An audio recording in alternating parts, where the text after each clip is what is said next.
मोहन राकेश। मोहन राकेश का जन्म 8 जनवरी 1925 ईस्वी को पंजाब प्रांत के अमृतसर शहर में हुआ था। मोहन राकेश का पूरा नाम मदन मोहन गुगलानी है। मोहन राकेश के पिता करमचंद गुगलानी पेशे से वकील थे। उनके पिता करमचंद गुगलानी अमृतसर के एक प्रतिष्ठित व्यक्ति, जागरूक कार्यकर्ता, साहित्यिक एवं सांस्कृतिक संस्थाओं के पदाधिकारी तथा साहित्य संगीत प्रेमी लोग थे। राकेश जी के जन्म के समय घर का परिवेश प्रभावपूर्ण और संतोषप्रद नहीं था। घर में आर्थिक विपत्ति, कर्जदारों का आना जाना, सीलन से भरा घर, माँ दादी का अंकुश उनके बाल मन के अनुकूल न था। मोहन राकेश का बचपन कर्ज का बचपन था। वकील होते हुए भी उनके पिता कर्ज से लदे थे। मोहन राकेश जी को पंडित लोकनाथ एवं सरदार निहाल सिंह से बहुत चिढ़ थी, जो कर्ज वसूलने के लिए इनके घर आते थे। अपनी डायरी में मोहन राकेश ने लिखा है कि मेरा जन्म अमृतसर की जिस गली, तंग गली चंडीगढ़ वाली में हुआ, वहाँ ताज़ी हवा तक को पहुँच नहीं पाती थी। राकेश जी का बचपन जहाँ एक और साहित्यिक वातावरण में पूर्ण था, वहीं दूसरी ओर अपनी दादी माँ के स्नेह के कारण अंधविश्वासों से ओतप्रोत भी था। मोहन राकेश जब मात्र 16 साल के थे, तभी उनके पिता का देहांत हो गया तथा परिवार का पूरा दायित्व उनके ऊपर आ गया। पिता की मृत्यु पर माँ की सोने की चूड़ियाँ बेचकर किराया चुकाने के बाद ही मुर्दा उठने देना एक ऐसी प्रक्रिया थी जो उनके जीवन का कट अनुभव बन गई। मोहन राकेश लिखते हैं, पिता की मृत्यु के बाद अनेक शोक सभाएं हुईं, भाषण हुए, लेकिन सब निरर्थक थे। फिर कोई झांकने नहीं आया। मोहन राकेश अल्पायु में ही नकली मुखौटों के प्रति सचेत हो गए। वे जिंदगी की असलियत जीना चाहते थे, जैसे हैं वैसे बनकर जिए और विश्वास के साथ जिए, वही उनका सिद्धांत था। मोहन राकेश की प्रारंभिक शिक्षा अपने गांव में ही हुई। राकेश जी अमृतसर, लाहौर के ओरिएंटल कॉलेज के शास्त्री जी की उपाधि ली तथा संस्कृत से एमए किया। देश विभाजन के बाद मोहन राकेश का परिवार अमृतसर से जालंधर आ गए। मोहन राकेश ने जालंधर आकर पुनः हिंदी विषय से एमए किया।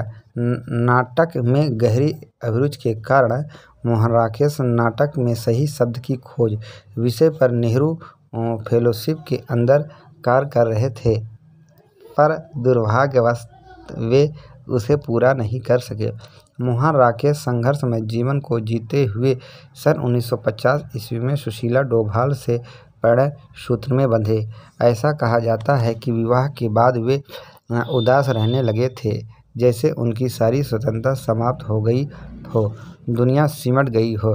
स्वयं मोहन राकेश कहते हैं, विवाह के साथ ही सहसा मैंने अपने को रुका पाया। रुके हुए ही नहीं, जड़ और स्तंभित। मैं जहाँ था वहाँ अपने को पाने के लिए या मानने के लिए मैं वहाँ हूँ तैयार नहीं था। मोहन राकेश की पहली पत्नी से अगस्त 1957 को कानूनी तौर पर तलाक हो गया। मोहन राकेश के जीवन में अनेक प्रेमिकाएं आई, जिन्हें वे का, रा, सा आदि नामों से पुकारते थे, है ना। मोहन राकेश ने पुनः 9 मई 1960 ईस्वी को दाम्पत्य सूत्र में बंधे, किंतु यह पत्नी मानसिक रूप से विक्षिप्त थी, जिसके कारण बहुत जल्द ही इसे भी छोड़ दिए। मोहन राकेश पर शादी से लेकर आलोचकों ने कई आरोप भी लगाए। गोया कपड़े बदलने के समान राकेश पत्नियां बदलता रहा। एक साक्षात्कार में राकेश की पूर्व पत्नी सुशीला डोभाल ने कहा था कि हमारा अलगाव पर्सनैलिटी का क्लैश, व्यक्तित्व का द्वंद्व था। कोई कहानी नहीं थी, बस जैसे दो बुद्धिमान लोग अलग हों अच्छे ढंग से, वैसे ही अलग हुए। अंत में मोहन राकेश ने अनीता से विवाह किया। अपने इस संबंध के बारे में मोहन राकेश ने कहा है कि अनीता तुम तीसरे नंबर पर हो। पहले नंबर पर मेरा लेखक, दूसरे नंबर पर मेरे दोस्त और तीसरे पर तुम। मोहन राकेश के 2 बच्चे हुए, पूर्वा और शैली। मोहन राकेश संस्कृत से एमए करने के बाद सबसे पहले फिल्मों के लिए कहानी लिखने लगे, पर बहुत जल्द ही छोड़ दिए। सन 1947 ईस्वी में बम्बई विश्वविद्यालय के एल्फिंस्टन और सिडेनहम कॉलेज ऑफ कॉमर्स में लेक्चरशिप ज्वाइन किया, किंतु आंखें कमज़ोर होने की वजह से छोड़ दिए। राकेश जी पुनः डीएवी कॉलेज जालंधर में प्राध्यापक के रूप में नियुक्त हुए, किंतु टीचर्स यूनियन की गतिविधि में शामिल होने के कारण इसे भी छोड़ना पड़ा। कुछ दिनों बाद Rakesh ji bishop cottage school Shimla में नौकरी शुरू किए, किंतु बहुत जल्द ही सन 1952 ईस्वी में त्यागपत्र दे दिया। सन 1960 ईस्वी में दिल्ली विश्वविद्यालय में लेक्चरशिप के पद पर नियुक्त हुए, किंतु वहाँ भी शीघ्र छोड़ दिए। वस्तुतः मोहन राकेश को किसी तरह का बंधन मंजूर नहीं था, चाहे वे परिवार का हो या फिर नौकरी का। उन्होंने मजबूरी में ही नौकरी के रूप में अध्ययन कार्य किया, लेकिन लेखन में बाधा होने के कारण कहीं भी ज़्यादा दिनों तक टिक नहीं पाए। मोहन राकेश सन 1962 ईस्वी में सारिका पत्रिका के संपादक बने, लेकिन साल भर में ही इसे छोड़ दिया। राकेश जी ने सन 1945-46 में पंजाब यूनिवर्सिटी के संस्कृत विभाग द्वारा आयोजित 2 संस्कृत नाटकों का निर्देशन किया। राकेश जी 17 साल की उम्र में ही समाज का फेर नामक एकांकी लिखा। मोहन राकेश एमए करने के दौरान संस्कृत में वेणी संहार नाटक में भानुमति का अभिनय भी किया। मोहन राकेश अपनी पहली रचना के बारे में बताते हुए कहते हैं कि पहली रचना 8 साल की उम्र में लिखी एक कविता थी, जो एक हिंदी दैनिक में बच्चों के कॉलम में छपी थी। मोहन राकेश की पहली प्रकाशित कहानी भिक्षु सन 1945 ईस्वी में सरस्वती पत्रिका में प्रकाशित हुई थी। यद्यपि इनकी पहली कहानी नन्ही है, जिसका रचनाकाल 7 मई 1944 ईस्वी है। मोहन राकेश के कुल 63 कहानियाँ लिखी। नन्ही कहानी इनके मरणोपरांत सन 1973 ईस्वी में छपी। मोहन राकेश की कहानी मलबे का मालिक पर प्रसिद्ध हिंदी फिल्म हीना बनी। यह कहानी भारत विभाजन की पृष्ठभूमि पर रची गई है। एक और जिंदगी इनकी प्रसिद्ध प्रतिनिधि कहानी है, जिसका प्रकाशन 1952 ईस्वी में हुआ। इस कहानी में आधुनिक युग के दाम्पत्य जीवन के मानसिक तनाव को व्यक्त किया गया है। कुछ आलोचकों ने एक और जिंदगी कहानी को मोहन राकेश की आत्मकथा माना है। नाटक के क्षेत्र में भी मोहन राकेश को जबरदस्त सफलता मिली। भारत के हर कोने में इनके नाटकों का मंचन हुआ है। मोहन राकेश के नाटक आषाढ़ का एक दिन और आधे अधूरे को क्लासिक नाटक का दर्जा प्राप्त है। मोहन राकेश की मृत्यु 3 जनवरी 1972 ईस्वी को अल्पायुष्य में ही दिल्ली में हो गई। मोहन राकेश प्रयोगवादी एवं आधुनिक भावबोध के उपन्यासकार हैं, तो नई कहानी आंदोलन के प्रमुख नायक। मोहन राकेश का जीवन मुख्यतः 3 स्थानों पर बीता: जालंधर, दिल्ली और बम्बई। जालंधर प्रवास और उनके प्रारंभिक निर्माण और विकास से जुड़ा था, तो दिल्ली और बम्बई लेखक के रूप में स्थायित्व हो जाने के बाद उपलब्धि का काल था। मोहन राकेश, राजेंद्र यादव और कमलेश्वर को नई कहानी का त्रयी कहा जाता है। पैर तले की जमीन मोहन राकेश का अपूर्ण नाटक था, जिसे कमलेश्वर ने पूरा किया। मोहन राकेश की रचनाएं: कहानी संग्रह नन्ही 1944 पहली कहानी है। इंसान के खंडहर 1950, नए बादल 1957, जानवर और जानवर 1958, एक और जिंदगी 1961, फौलाद का आकाश 1966, आज के साए 1967, रोए रेसे 1968, मिले जुले चेहरे 1972, एक एक दुनिया 1972, पहचान 1972। मोहन राकेश की श्रेष्ठ कहानियाँ 1972, चेहरे 1972, वारिस 1972, क्वार्टर 1972, एक घटना 1972 ईस्वी है। मोहन राकेश की प्रसिद्ध और महत्वपूर्ण कहानियों में ये हैं मलबे का मालिक, परमात्मा का कुत्ता, गुनाह बेलज्जत, सुहागिनें, उसकी रोटी, एक और ज़िंदगी, आरदा, मिसपाल, सौदा, सेप्टीन और मिट्टी के रंग आदि। उपन्यास: अंधेरे बंद कमरे 1961, ना आने वाला कल 1968, अंतराल 1972। अन्य उपन्यास: स्याह और सफ़ेद, कांपता हुआ दरिया, झेलम की माझी, कई एक अकेले, नीली रोशनी की बाहें, गुंझल। निबंध: परिवेश 1967, बकलम खुद 1974 ईस्वी, रंगमंच और शब्द, साहित्यिक और सांस्कृतिक दृष्टि, कुछ और अस्वीकार। नई निगाहों के सवाल 1964, हाशिए पर, समय सारथी, आईने के सामने, राकेश जी का पहला निबंध संग्रह परिवेश है जिसमें कुल 21 निबंध हैं। बकलम खुद नई कहानी से संबंधित लेखों का संग्रह है जो 1960 से 63 ईस्वी के बीच नई कहानी में बकलम खुद स्तंभ के रूप में प्रकाशित होता है।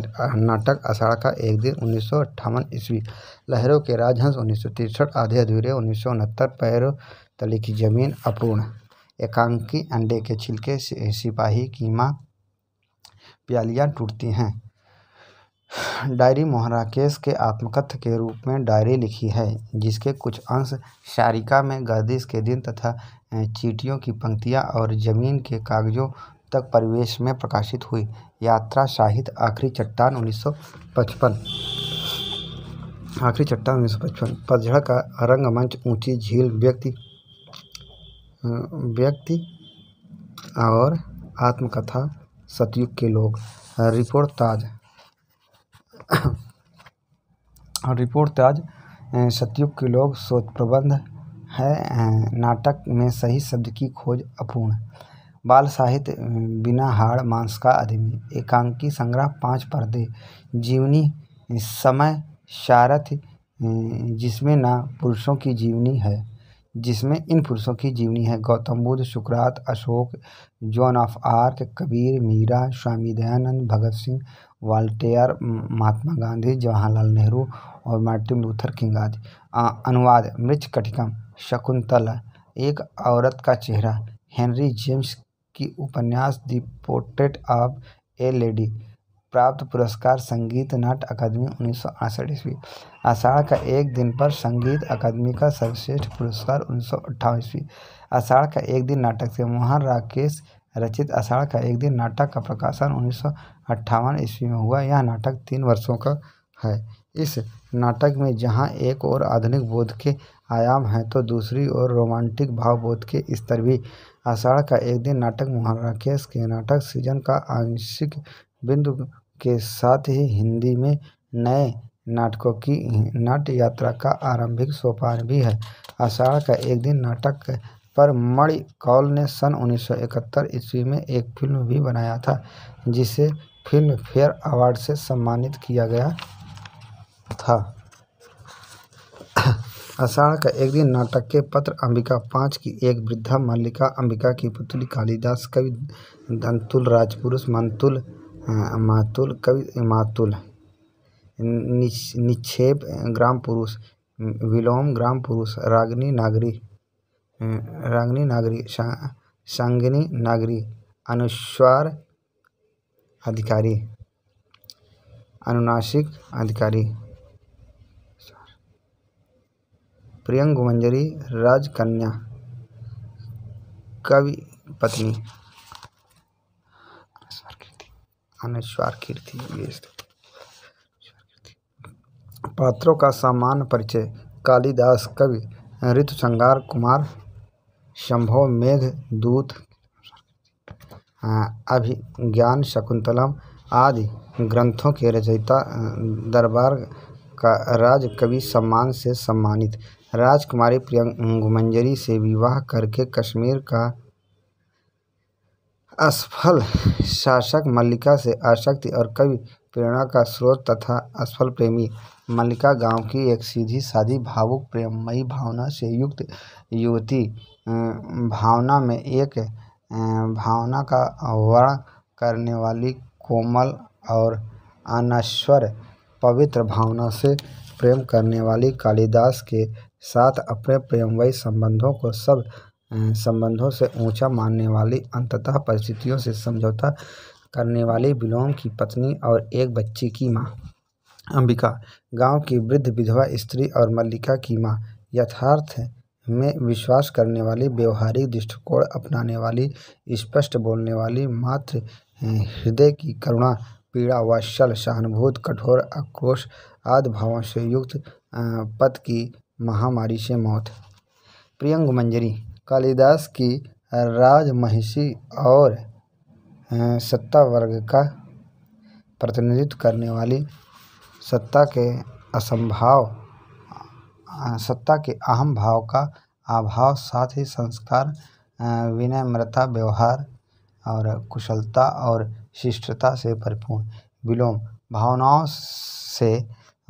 से प्रभावित न होने वाला, व्यवहारिक जीवन में चतुर और संयमित, अपने अधिकार प्रयोग को भी सही सिद्ध करने वाला, समय की रग को पकड़कर कुशलता से अपने व्यक्तित्व के बनाए रखने वाला, मातुल, अवसरवादी, सत्ताधारियों की चटकारिता और अवसरानुकूल, अपने आप को बदलने में माहिर, भौतिक सुख लाभ की अभिलाषा, कवि कालिदास का आश्रयदाता तथा पितृ सम स्नेह करने वाला। दंतुल राजपुरुष, सत्ता वर्ग का प्रतिनिधि, हिंसक स्वभाव, कठोर हृदय, कठोर वचन, अहंकारी, अधिकार की लिप्सा और असंयमित भाषा का प्रयोक्ता। रागनी, संगनी एवं अनुस्वार, अनुनासिक, राग दरबारी, कर्मचारी, ग्राम प्रांतर की संस्कृति और प्रकृति से अनभिज्ञ, ग्राम जीवन के प्रति कौतूहल दृष्टि, कथानक में हल्का फुल्का वातावरण निर्माण में सहायक। 3 अंकों का नाटक। आषाढ़ का एक दिन की शुरुआत। आषाढ़ के प्रथम दिन वर्षा में भीग कर आई ग्राम बाला मल्लिका के घर में प्रवेश करने से होता है। मल्लिका की माता मल्लिका का इस तरह वर्षा में भीगना और कालिदास के साथ पर्वत शिखरों पर घूमना नहीं सुहाता। अंबिका अपनी बेटी के लोक निंदा का कारण कालिदास को मानती है। अंबिका का पति महामारी का शिकार होकर मर चुका। घायल हरिण शावक को लिए हुए कालिदास का प्रवेश मल्लिका के घर में होता है। दोनों हरिण शावक का उपचार करते हैं। हरिण शावक राज्य कर्मचारी दंतुल के बाण से घायल हुआ था। राज्य कर्मचारी दंतुल यह सूचना देता है कि उज्जैनी का राज्य कवि कालिदास को राज्य कवि से सम्मानित करना चाहता है। स्वयं आचार्य कालिदास को राजकवि से सम्मानित करना चाहता है। स्वयं आचार्य वर रुचि कालिदास को लेने आए हुए हैं।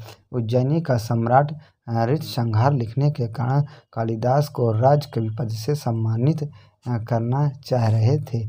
मातुल मल्लिका से आकर कहता है कि कालिदास राजकीय सम्मान को स्वीकार करने के लिए तैयार नहीं। मातुल कालिदास का मामा है। इसी ने कालिदास को पाल पोस कर बड़ा किया।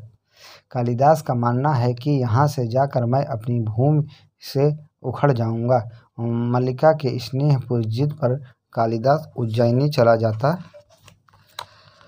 है। कालिदास नाटक के प्रथम अंक के अंतिम में उज्जैनी के लिए प्रस्थान करता है। कालिदास अपने ग्रामांचल में केवल ऋतुसंहार की रचना की थी, किंतु उज्जैनी जाने पर कुमारसंभव, मेघदूत, अभिज्ञानशाकुंतलम, रघुवंशम आदि ग्रंथों की रचना उज्जैनी में करते हैं। उज्जैनी में कालिदास का विवाह गुप्त वंशीय राजकुमारी प्रियंगुमंजरी से हो जाता है। कालिदास उज्जैनी में देवगुप्त नाम से भी जाने जाते हैं। मल्लिका उज्जैनी जाने वाले व्यवसायियों से कालिदास के ग्रंथों को मंगवाकर पड़ती है। कालिदास कश्मीर जाते समय एक दिन अपने ग्राम में भी रुकते हैं। यह सूचना मल्लिका को निक्षेप देता है। कालिदास पहली बार गांव आने पर खुद मल्लिका से नहीं मिलकर अपनी पत्नी प्रियंगुमंजरी को मल्लिका के पास भेजते हैं। प्रियंगुमंजरी मल्लिका के जर्जर घर को देखकर उसका परिसंस्कार करना चाहती है, किंतु मल्लिका ऐसा करने से मना कर देती है। प्रियंगुमंजरी मल्लिका का विवाह किसी योग्य अधिकारी के साथ कराना चाहते हैं, जिसे सुनकर मल्लिका उदास हो जाती है। कालिदास का मल्लिका से नहीं मिलना निक्षेप को भी बहुत खलता है। वह कहता है, मैंने आशा नहीं की थी कि उज्जैनी जाकर कालिदास इस तरह वहाँ के हो जाएंगे। यहाँ रहते उनका जो आग्रह था जीवन भर विवाह नहीं करेंगे, उस आग्रह का क्या हुआ। वस्तुतः कालिदास को अभ्युदय की कामना का बदला मल्लिका को समय ने प्रियंगुमंजरी के दर्द के रूप में दिया। कई वर्ष बाद आषाढ़ की वर्षा में भीगा मातुल वैशाखी के सहारे मल्लिका के घर में प्रवेश करता है। मातुल मल्लिका को यह सूचना देता है कि कालिदास ने कश्मीर छोड़ दिया है और राज्य कारभार से संन्यास लेकर काशी चला गया है। मल्लिका कालिदास के संन्यास ग्रहण से व्यग्र हो उठती है। मल्लिका अविवाहित रूप से ही विलोम की पत्नी और एक बच्ची की मां बन चुकी है। अभावग्रस्तता के कारण उसकी माता अंबिका की मृत्यु भी हो गई। एक बार फिर कालिदास आषाढ़ के धरासार वारिस में मल्लिका के सामने उपस्थित होता है। कालिदास पूर्व में गांव में आने पर मल्लिका से इसलिए नहीं मिलता है कि उसे डर था कि कहीं मल्लिका की आंखें उसके अस्थिर मन को और अस्थिर न कर दे।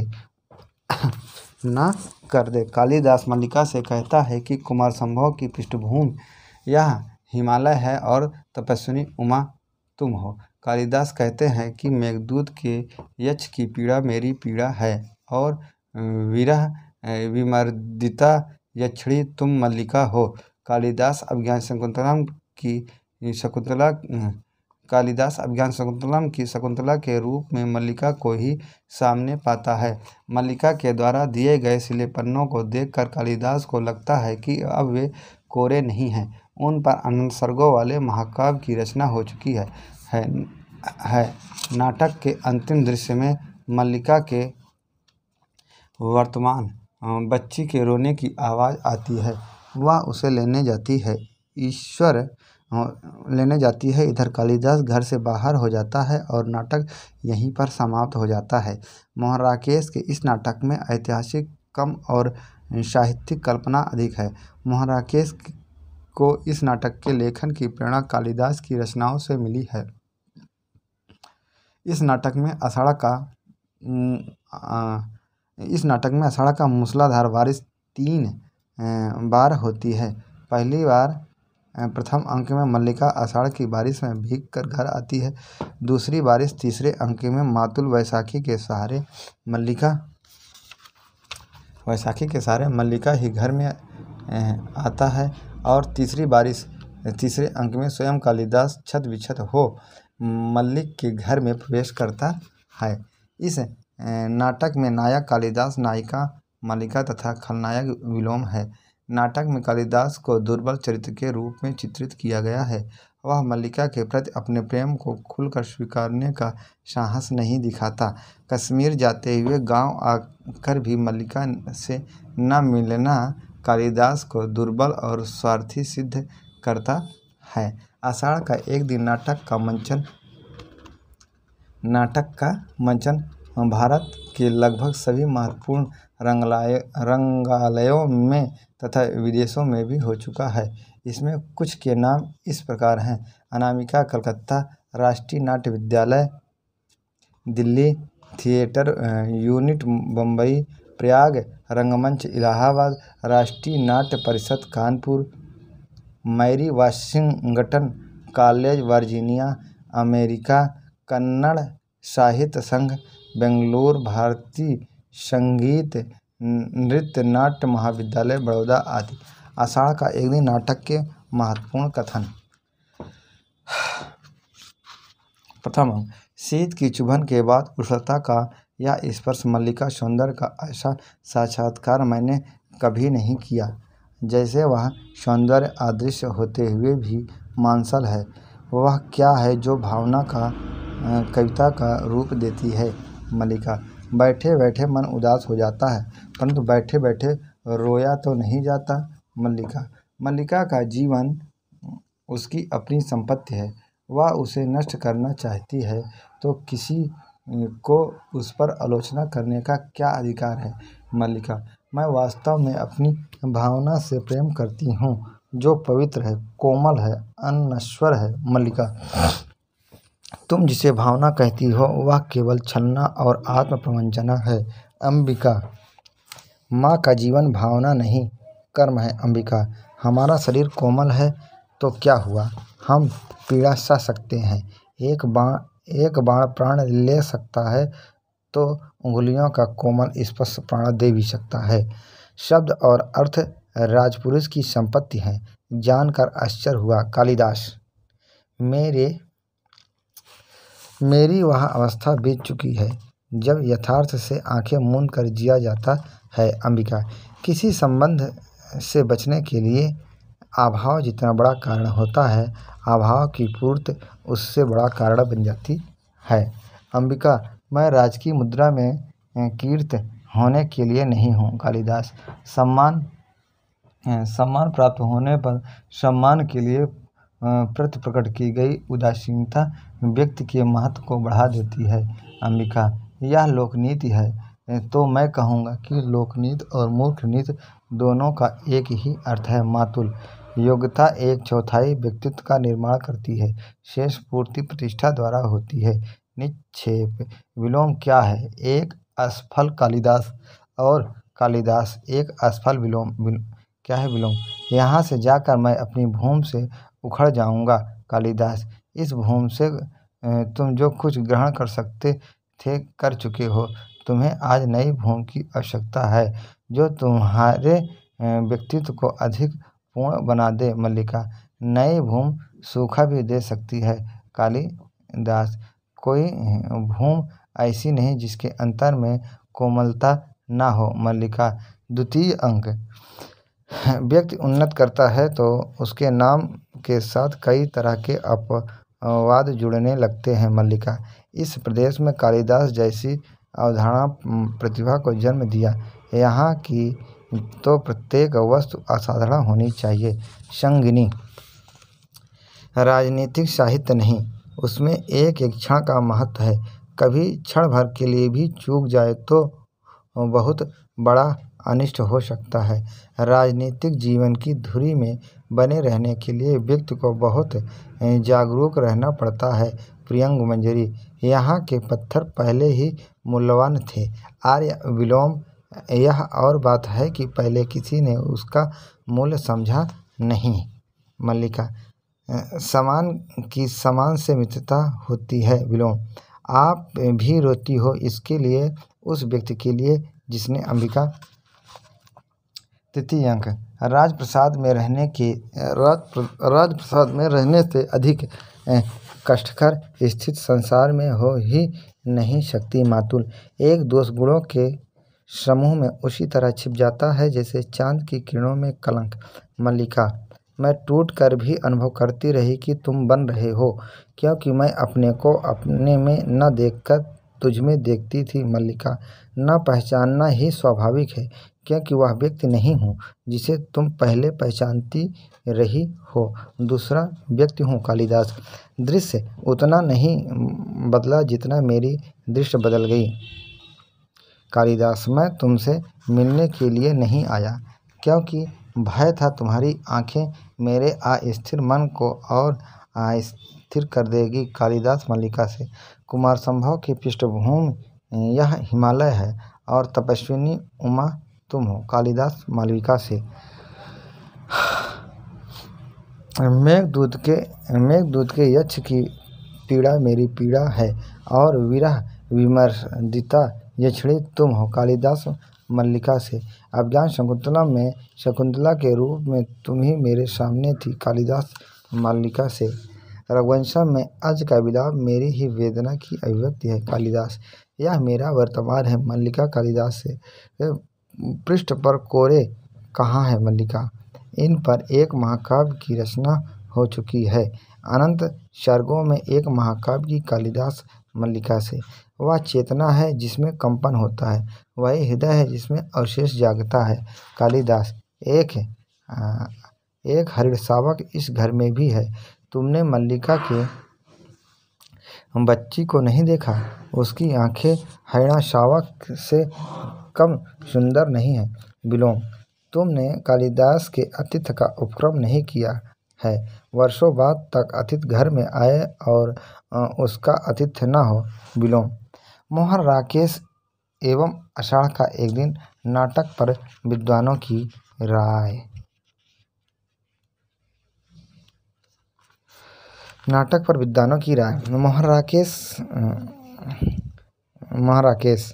मैं इस नाटक में आज के लेखक की दुनिया को चित्रित करना चाहता था। लेखक जो राज्य या इसी प्रकार किसी अन्य संस्थाओं द्वारा प्रस्तावित लोभ के प्रति आकर्षित होता है और दूसरी ओर कहीं अपने प्रति प्रतिबद्ध भी होता है। मोहन राकेश। कालिदास मेरे लिए एक व्यक्ति नहीं, हमारी सृजनात्मक शक्तियों का फलक है। नेमचंद जैन। हिंदी के तथाकथित ऐतिहासिक नाटकों में आषाढ़ का एक दिन इसीलिए मौलिक रूप से भिन्न है कि उसमें अतीत न तो तथाकथित विवरण है, न पुरुषार्थवादी गौरवगान और न विजेंद्र लाल राय के नाटकों की शैली में कोई भावुकतापूर्ण अति नाटकीय स्थितियां रचने की कोशिश करता है। उसकी दृश्य कहीं आधुनिक है, जिसके कारण वह सही अर्थ में आधुनिक हिंदी नाटक की शुरुआत का सूचक है। मोहन राकेश। मल्लिका का चरित्र एक ऐसी प्रेयसी और प्रेरणा का ही नहीं, भूव में विरूपित उस स्थिर आस्था का भी है जो ऊपर से सुलझ कर भी अपने मूल में विरोचित नहीं होती।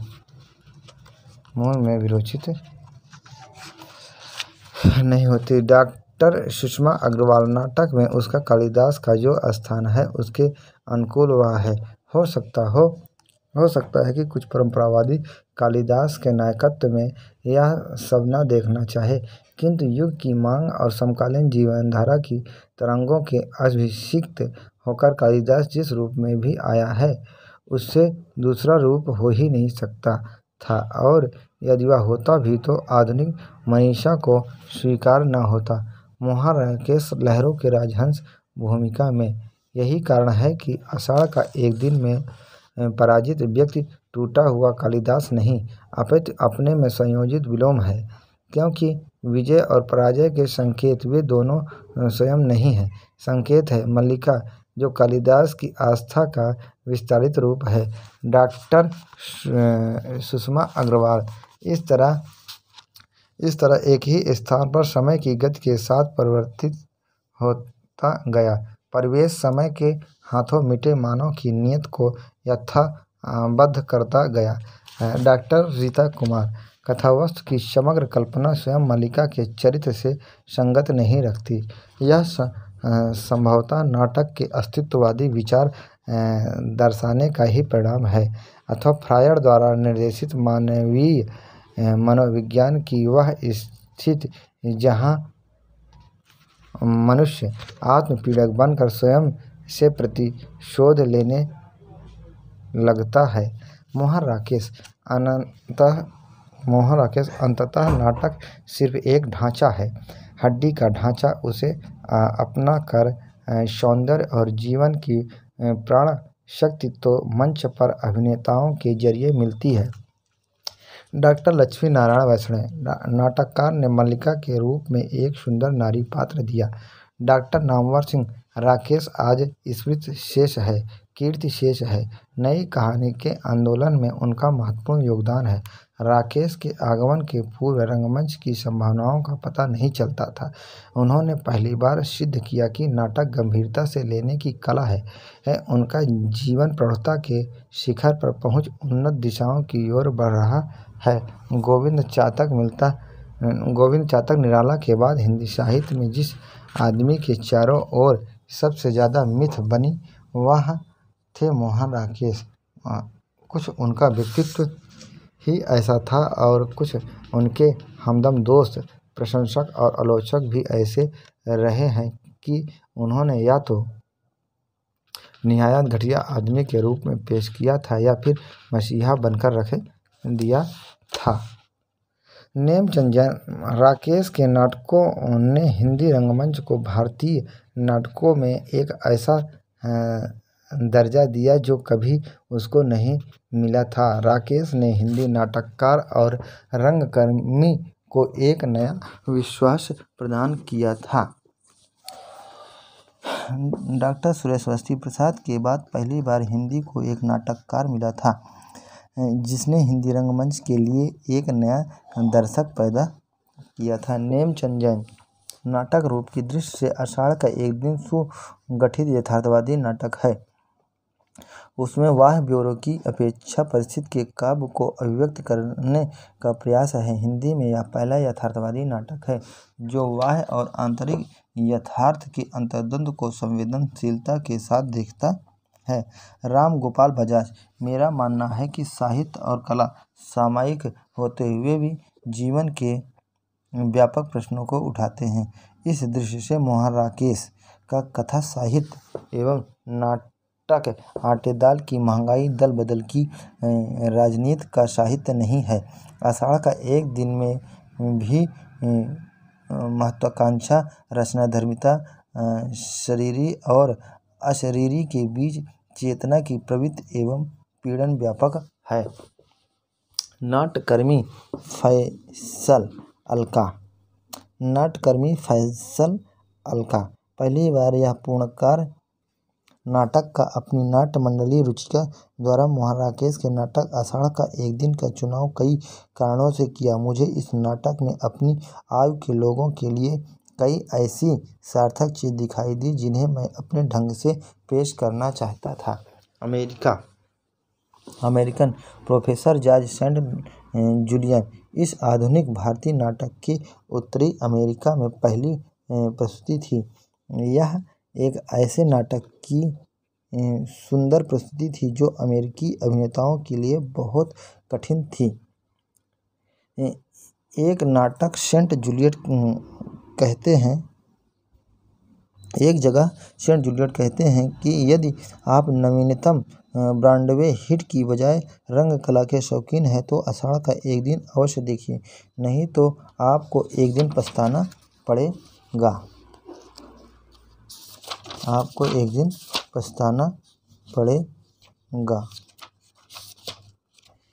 रंगकर्मी विवेकादत्त झा। आषाढ़ का एक दिन निस्संदेह उच्च स्तरीय नाटक है। इसका प्रदर्शन प्रबुद्ध दर्शकों के समय ही अधिक अर्थपूर्ण है। नाटक सबसे अधिक इस अर्थ में सफल है कि संस्कृतनिष्ठ भाषा का निर्वहन करते हुए नाटककार अपनी बात आम दर्शकों तक पहुंचा सका। भाषा बाधा न बनकर नाटक की खूबी बन गई है। आधे अधूरे नाटक से। सन 1969 ईस्वी में मोहन राकेश की तीसरी नाटकृत आधे अधूरे है। आधे अधूरे नाटक का कथानक इस ओर संकेत करता है कि जीवन में पूर्णता की खोज असंभव है। आधे अधूरे नाटक के पात्र सावित्री, महेंद्रनाथ, पुरुष एक अशोक, बड़ा लड़का बिन्नी, बड़ी लड़की किन्नी, छोटी लड़की जगमोहन और पुरुष चार जुनेजा, घानिया, मनोज, शिवजीत आदि। पात्रों का संक्षिप्त परिचय। सावित्री आधे अधूरे नाटक का मुख्य स्त्री पात्र उम्र 40 के आसपास आधुनिक नारी का प्रतिनिधित्व करने वाली स्वच्छंद विचारधारा के कारण पति द्वारा प्रताड़ित एवं पर पुरुषों के प्रति झुकाव, परिवार के प्रति समर्पित एक संघर्षरत नारी का व्यक्तित्व। महेंद्रनाथ पुरुष एक सावित्री का पति, असफल कारोबारी, पत्नी की नज़र से घिरा हुआ, पत्नी का पर पुरुष के साथ घूमना नागवार गुजरना। इसी वजह से पारिवारिक कलह, पत्नी के संबंध विच्छेद करने की इच्छा। उम्र 49-50 के आसपास। अशोक बड़ा लड़का, सावित्री और महेंद्रनाथ का बड़ा बेटा, अश्लील पुस्तकों का पाठक, नौकरी का, परिवार और सहायता करने की इच्छा। उम्र करीब 21 के आसपास। भाई बहनों में सबसे बड़ा। बिन्नी बड़ी लड़की, सावित्री की बड़ी बेटी, उम्र 20।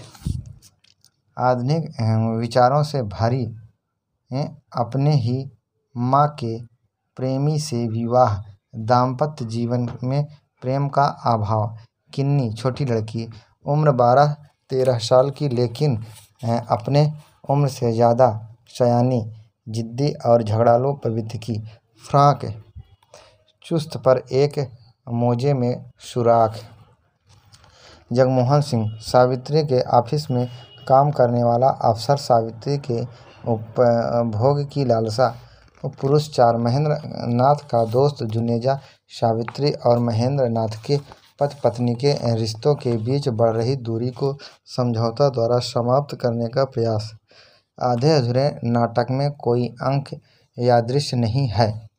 इसे दो भागों में पूर्वार्ध और उत्तरार्ध में बांटा गया है।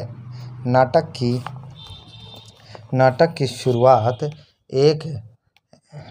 शुरुआत एक काले सूट वाले आदमी के स्वयं को सड़क पर टकराने वाला आदमी कहने से होता है। सावित्री ऑफिस में नौकरी करती है, उसी की कमाई में परिवार चलता है। सावित्री का पति एक समृद्ध व्यापारी रहता है जो अपनी नासमझी और अय्याशी के कारण सारे धन को लुटा देता है। सावित्री अपने घर की आर्थिक स्थिति ठीक करने और अपने बेटे अशोक को नौकरी लगवाने हेतु ऑफिस में बड़े बड़े अफसरों को अपने घर बुलाती है। अफसरों का घर आना सावित्री के पति महेंद्रनाथ और बेटे अशोक को अच्छा नहीं लगता। सावित्री की बड़ी लड़की बिन्नी अपनी माँ के प्रेमी मनोज के साथ भागकर शादी कर लेती है। स्वच्छंद प्रवृत्ति वाली बिन्नी को शादी के बाद जब वो स्वतंत्रता और सम्मान नहीं मिलता है तो पुनः वह अपनी माँ के पास चली आती है। अशोक जिसकी उम्र 19-20 के आसपास है, पारिवारिक जिम्मेदारी निभाने के बजाय अश्लील पुस्तकों को पढ़ता रहता है और अपनी माँ के पैसों पर मौज करता है। किन्नी जिसकी उम्र मात्र 12-13 साल है किंतु अपनी उम्र से ज़्यादा सयानी हो गई है, यह भी भाई के द्वारा लाए गए अश्लील पुस्तकों के चित्रों में छुप छुप कर देखती रहती है। धनिया ऑफिस का बॉस है और 5,000 तनख्वाह पाता है। वह सावित्री की मजबूरी का फायदा उठा उसे अपना हवस का शिकार बनाना चाहता है। यद्यपि सावित्री को भी यह अनुचित नहीं लगता है। सावित्री ऑफिस में बॉस धनिया को अपने घर बुलाकर परिवार के सदस्यों से परिचय कराती तथा अशोक की नौकरी के बारे में बार बार कहती। नाटक के उत्तरार्ध में बड़ी लड़की बिन्नी माँ बाप के लिए सैंडविच लेकर आती है। महेंद्रनाथ का दोस्त जुनेजा, पुरुष 4, सावित्री और महेंद्रनाथ के रिश्तों के बीच समझौता करने आता है। जुनेजा का मानना है कि उसका मित्र महेंद्रनाथ जीवन के प्रति उत्साही था किंतु सावित्री से शादी करने के बाद अपना आत्मविश्वास खो दिया। सावित्री होटल में जगमोहन से मिलती है और अपने पति को छोड़कर उसके साथ रहने की बात कहती है। जगमोहन सावित्री के साथ रहने के प्रस्ताव को ठुकरा देता है। उसका कहना है कि यही बात अगर वह 10 साल पहले कहीं होती तो संभव था, पर असंभव। महेंद्रनाथ को मुक्त करने की बात जुनेजा के मुख से सुनकर सावित्री कहती है कि मुक्त उसे मुझे चाहिए क्योंकि वह आदमी नहीं, जानवर की तरह स्वभाव वाला है। मार पीट करना, गाली गलौज देना, अपमानित करना उसकी रोज की नियत है। आधे अधूरे नाटक की समाप्ति किसी फैसले या उद्देश्य को लेकर नहीं चलती। आधे अधूरे नाटक की सावित्री वस्तुतः ऐसी गृहिणी है जिसका भरा पूरा परिवार तो है, पर उस परिवार को घर नहीं बना पाती। सावित्री के जीवन में कई पुरुष आते हैं, जिनमें जुनेजा, शिवजीत, जगमोहन, मनोज, धनिया है, जिसके साथ सावित्री बाकी की जिंदगी बिताने की असफल कोशिश करती है। सावित्री अपने पति से इतना टूटी हुई है कि अपने को उसकी पत्नी मानने से भी इनकार कर देती है। वह पति महेंद्र नाथ के गंदे पाजामे को ऐसे उठाती है जैसे मरा हुआ जानवर हो। बड़ी लड़की बिन्नी तो महेंद्र को राक्षस मानते हुए कहती है, आप शायद सोच भी नहीं सकते कि क्या क्या होता रहा है यहाँ। डैडी का चीखते हुए मामा के कपड़े तार तार कर देना, उनके मुंह पर पट्टी बांधकर उन्हें बंद कमरे में पीटना, खींचते हुए गुसलखाने के कमोड में ले जाकर सिहर कर, मैं तो बयान भी नहीं कर सकती कि कितने कितने भयानक दृश्य देखे हैं इस घर में मैंने। महेंद्र नाथ संपूर्ण नाटक में पुरुष एक नाम से ही आता है। महेंद्र नाथ नाटक का नायक है, साथ ही बेकार, निराश और असफल पति है। शादी के बाद ही उसकी पत्नी को वह एक पूरे आदमी का आधा चौथाई अर्थात अधूरा लिजलिजा और चिपचिपा सा आदमी लगने लगता है। महेंद्र नाथ किसी भी कार्य को करने से पहले जुनेजा से राय लेता है, यहाँ तक कि शादी भी उसी के कहने पर करता है। आधे अधूरे नाटक का अशोक आधुनिक युवा पीढ़ी की पीड़ा, आक्रोश, आक्रमणीयता, अस्वीकार और पलायन को प्रस्तुत करने वाला पात्र है। फ्रेंच कटदाढ़ी और अभिनेत्रियों के अश्लील चित्रों का जमा करने का शौक रखने वाला अशोक आक्रमण और आवारा स्वभाव का है। एयर फ्रीज में मिली नौकरी को छोड़कर वह लड़कियों के पीछे जूती चटकाता फिरता है। वह सेंटर वाला वड़ा के पीछे भागता रहता है और घर की अनेक वस्तुएं उसे भेंट कर चुका होता है।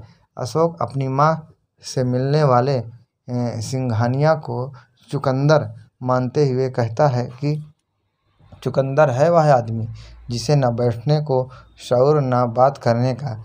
इस नाटक में सबसे छोटी पात्र किन्नी उन बच्चों का प्रतीक है जो माता पिता की उपेक्षा का शिकार होने पर असमय ही यौन प्रसंगों में रुचि लेने लगती है। छोटी उम्र में ही कैसनोवा जैसी कामुक पुस्तकें पढ़ने वाली बिगड़ी हुई जिद्दी स्वभाव वाली लड़की बिन्नी घर के सभी सदस्यों को वह मिट्टी के लौंदे समझती है।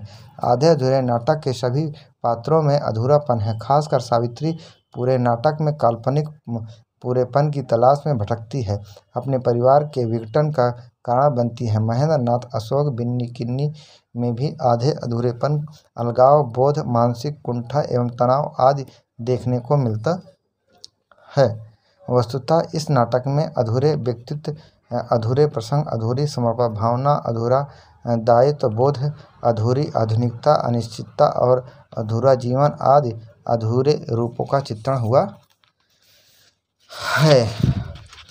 आधे अधूरे वर्तमान समाज के ऐसे सभी मनुष्यों की नाटकीय जिंदगी का प्रामाणिक दस्तावेज है, जो अर्थ, लिप्सा, भौतिकता और काल्पनिक अहम की मृग मरीचिका में फंसकर पारिवारिक एवं आध्यात्मिक शांति को पूरी तरह खो देता है।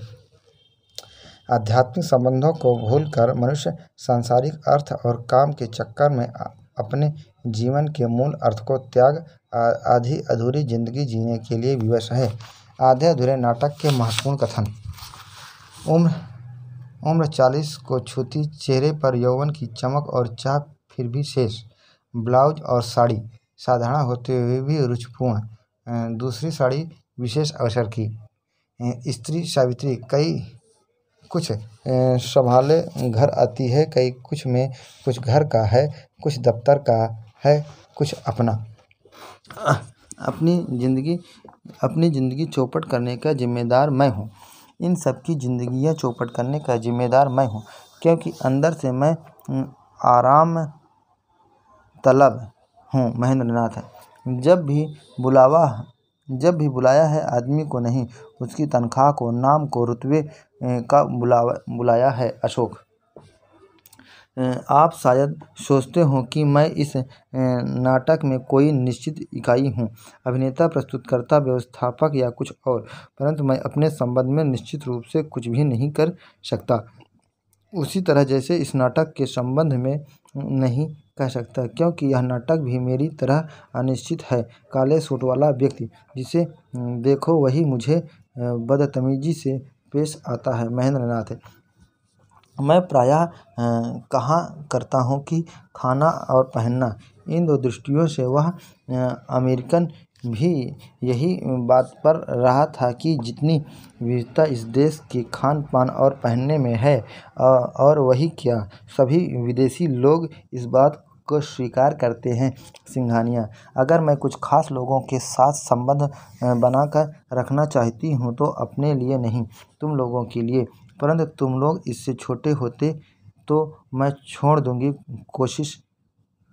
सावित्री। मेरे पास अब बहुत साल नहीं हैं जीने को, पर जितने हैं उन्हें मैं इसी तरह और निभाते हुए नहीं काटूंगी। मेरे कहने से जो कुछ हो सकता था इस घर का हो चुका। आज तक मेरी तरफ से यह अंत है, उसका निश्चित अंत। सावित्री। वह खुद एक पूरे आदमी का आधा चौथाई भी नहीं।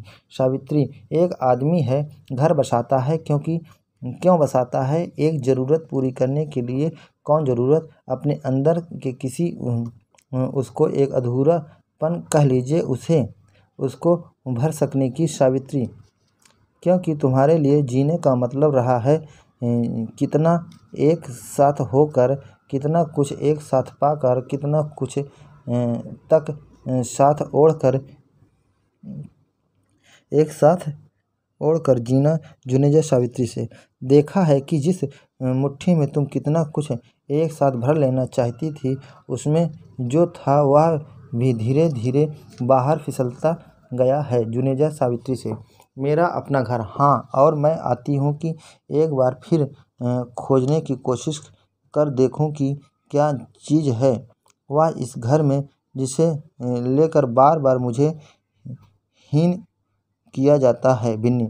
मुझे पता है कि मैं एक कीड़ा हूँ जिसने अंदर ही अंदर एक घर को खा लिया है। महेंद्रनाथ। राजनीति विचार है मेरे खुजली और उसकी मरहम। अशोक। आधे अधूरे नाटक के बारे में विद्वानों की राय। डॉक्टर जयदेव तनेजा। मोहन राकेश ने यथार्थवादी नाटकों की रचना की है। उनके नाटकों का परिवेश चाहे कोई भी हो, परंतु उसमें संघर्षरत छटपटाता हुआ आदमी आज का ही है। इंद्रनाथ मदान। आधे अधूरे नाटक का नायक टूटे घर में लौटने पर लाचार है। आषाढ़ का एक दिन में अलग होने का अंदाज रोमांटिक है। लहरों के राजहंस। यह रोमांटिक बोझ से छुटकारा पाने का है, और आधे अधूरे में यह वास्तव का सामना करने में उजागर होता है। डॉक्टर रीता कुमार। यह नाटक पूर्णतः यथार्थवादी है। कमरे में 3 दरवाजे सावित्री के जीवन में प्रवेश करने वाले 3 पुरुषों का प्रतीक है। इन 3 दरवाजों को पारिवारिक विघटन के छिद्र भी माना जा सकता है। डॉक्टर गोविंद चातक नाटक की भाषा के बारे में कहते हैं, इस नाटक की भाषा नाटक के क्षेत्र में व्याप्त जड़ता को भंग करने में सफल हुई है। इसमें सहजता, ताजगी और चालूपन है। वह नाट्य भाषा की संपूर्ण संवेदनाओं और आंतरिक शक्तियों का उपयोग करता दिखता है। अपने कथ्य के अनुरूप यह भाषा आरोपों, प्रत्यारोपों, उलझनों, उपालंभों, तल्खियों और झल्लाहटों को बखूबी व्यक्त करती है। इस नाटक के निर्देशक ओम शिवपुरी नाटक की भाषा पर कहते हैं कि पहले वाचन के समय ही मुझे इसकी भाषा में बड़ी कशिश लगी थी।